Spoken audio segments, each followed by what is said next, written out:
Hello, hello. So today we are exploring community and resilience. So my name is Alice Bromwich.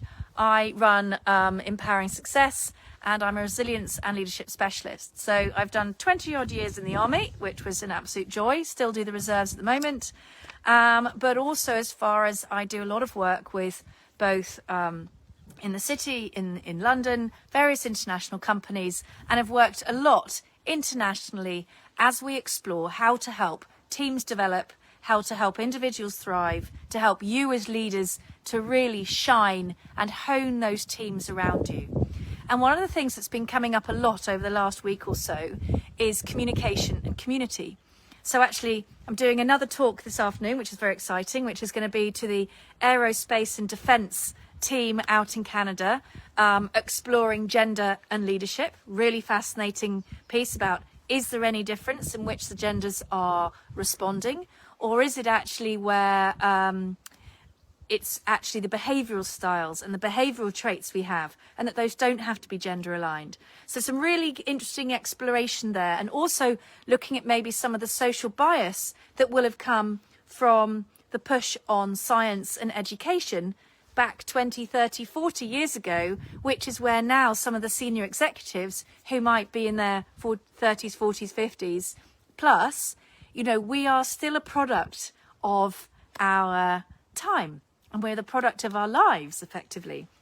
And this is why I wanted to look at the community aspect in relation to resilience, because we often say that we are the sum of the parts of those around us, that we're greater together than we are as a single individual, but also that we're the average of the 5 people around us. So the 5 people closest to us, or that we spend the most time with. And that's why I wanted to explore with you about the link between community and resilience. Because who has got the inside track, so to speak, to your mind? Who are you listening to? Who are you talking to? Who's influencing what you are learning and seeing and having exposure to? And have they got the same mindset that you want to be developing, or that you've already got? So say, for example, for a lot of the guys I work with, a lot of it is about helping you find opportunity. It's about helping you work out new ways of working. It's about how to hone and develop the team. And again, this is why I think the community aspect is so important, is because yesterday we're doing a session with 17 senior executives from a multinational company. And from that aspect, we had people out in the Netherlands, we'd got others who were in Hong Kong, others over in the States, and then a big UK base as well. And so developing that community feel, despite the company, you know, several hundred people strong, so it's not too big, but it's still got a community feel to it. Developing that feel and developing the communication styles between everyone enables everyone to then also work as a stronger team, be far clearer about the longer term outputs that they're wanting to have. You know, it really bolsters the productivity as well as the positivity of that team. And today we are doing a really exciting talk, which I'm looking forward to, based on an article I wrote for the Defence IQ magazine a few months ago.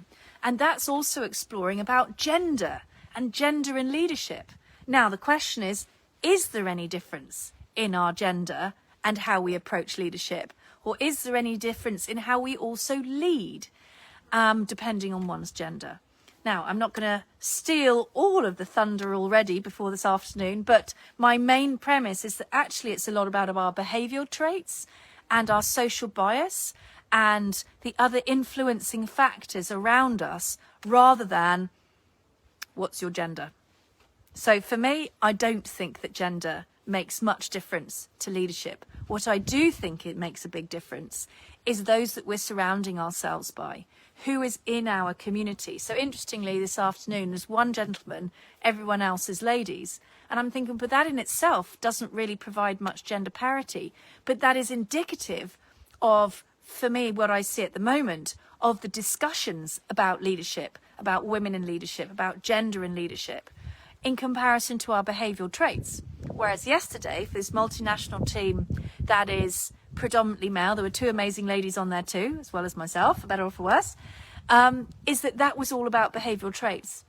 And tomorrow I'm got a workshop with 40 odd scientists, amazing team, very much a mix of ladies and gentlemen, all exploring how we can optimize teams, how we can optimize ourselves, and building the communities, building those communities within the companies that we work, within our surroundings, so that we feel nourished and cared for. And that often, if you feel that there's a bit of a safety net underneath you, that can help you take those bigger leaps.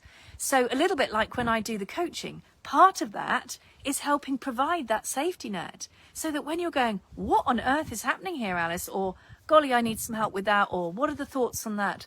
I'm here as a sounding board. I'm here as that person that you can exchange ideas with, who's completely impartial. And that's what I'd love you to explore with the communities that you're part of and the communities that you're growing. Are you encouraging open dialogue? How are you communicating together? Are you really bringing out the best in each other? And are they bringing out the best in you? And if the answer to any of those is no, then I think this is time for a bit of reflection and also for exploring your own skill development too. Because the wonderful part about this is we can all be developing our communication skills, our ability to create wonderful communities of interest, communities of like-minded people, a support network, even like this group. You know, there's 1,000 of us in here as the Luminary Leaders group. That's a community in itself. It's encouraging us all to look after each other. That's why I offer the sanity sessions on a Saturday, is so you can ask me anything you want. I may not have the answer, but somebody else in the group might do. Again, if I don't have the answer, somebody I work with or that I know, they might do. And I just love to explore how can we develop this now so that you can feel even more part of this community as part of your leadership community, but also developing those really strong networks around you. Because the stronger our support network, the stronger our resilience. And if resilience is looked at our ability to bounce back, if you've got people that support you, that helps. If our resilience is about being able to drive ourselves further than we ever thought possible, with the right support mechanisms and the right people to help be alongside you on that journey, on that potential stretch of taking you out of your comfort zone, you'll go further than you ever thought was possible before. This is the wonderful, wonderful, wonderful part about developing that community spirit amongst your team, developing a like-minded community of interest around you. And I'm now part of various different mastermind kind of coaching and leadership development groups. And every time I'm in there, I'm meeting new people. I'm developing my own thoughts. It's helping stretch me. And that's what I'd love to invite you to do too. Stretch yourself, explore who's there to help you as you stretch, to look after you, to make sure that you've got someone by your side every step of the way in the most curious of COVID journeys that we're all currently undertaking. And on this beautiful day. So wonderful, wonderful, wonderful to speak to you. I'm going to cut free now. Unless, have you got any queries or questions? Please just drop me any notes. If you've got any questions, let me have a quick look. Okay. So, can you create a community within your work environment? Yes, you can. And I think this is the really interesting piece, is one's exploring, are your work colleagues just colleagues? Or do you actually treat them as if they're part of your bigger out of family community? And for some of the family-run businesses, your community will be integral to the success of your business as well. And especially if you're looking after, say, for example, if you've got a business that looks after a local population base, ensuring that you understand who's around you from a personal perspective and a professional perspective is absolutely where community and your business can come into one. Okay, any other queries or questions? Any thoughts? Love to hear your views on this. So please drop any thoughts that you've got below. Would love to hear from you. And have a wonderful, wonderful day. So see you 12:30 British Summer Time or UK time. That's probably easier for when the clocks change. On a Tuesday is where we do a kind of thought piece. And on a Saturday is where we do the Santi surgery. And in between, feel free to drop any question you like.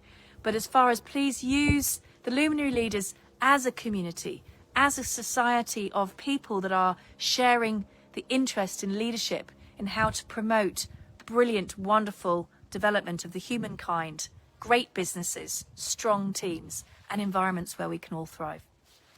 Ciao for now, and have a great day. Bye.